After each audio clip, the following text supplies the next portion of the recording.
Kereta cepat Jakarta-Bandung, simbol kemajuan kebanggaan baru Indonesia. Sebuah proyek yang menjanjikan konektivitas modern, efisiensi waktu, dan citra negara maju di hadapan dunia. Tapi di balik kecepatan 350 km per jam, ada proses panjang yang tidak secepat yang dijanjikan.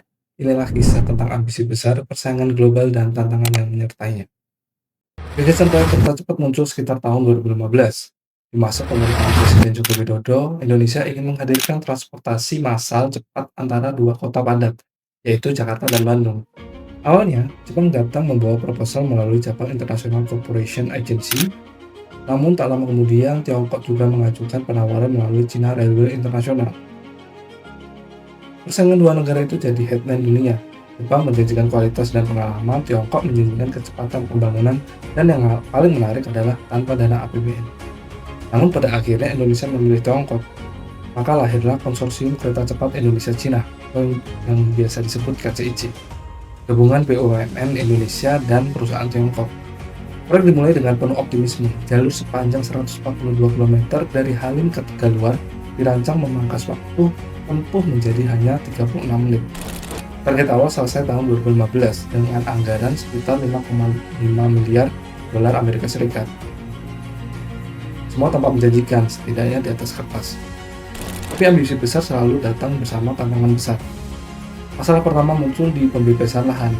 Proses diperkirakan cepat, terkendala. Tapi ambisi besar selalu datang bersama tantangan besar.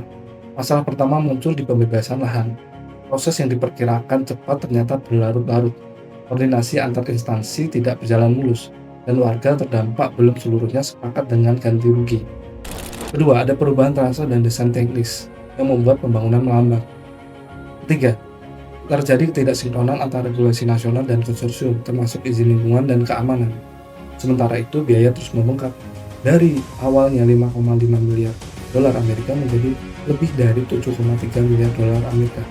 Janji tanpa dana APBN akhirnya tak bisa dipenuhi. Pemerintah harus turun tangan menambah penyertaan modal negara.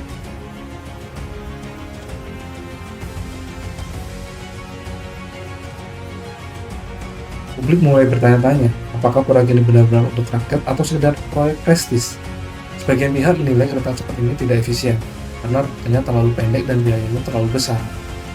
Namun di sisi lain, pendukung proyek berargumen, ini bukan soal jarak, tapi soal transformasi teknologi dan investasi masa depan.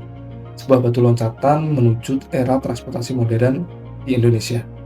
Setelah mengalami penundaan lebih dari 3 tahun, pada tanggal 17 Oktober 2023, kereta cepat akhirnya diresmikan dengan nama WUS, singkatan dari waktu hemat, operasi optimal, sistem handal.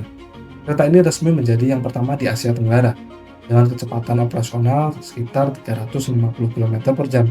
Namun pertanyaannya belum berhenti di situ. Masih ada tantangan baru, biaya operasional yang tinggi, penumpang yang belum stabil, dan tarif tiket yang dianggap mahal untuk sebagian masyarakat. Pemerintah kini tengah menyiapkan strategi agar proyek ini berkelanjutan, dari penyesuaian tarif, integrasi transportasi, dan hingga rencana perluasan jalur sampai ke Surabaya. Cepat adalah cermin tentang ambisi sebuah bangsa untuk maju, tentang harga dari sebuah mimpi besar, dan tantangan bagaimana kecepatan tak selalu berarti efisien.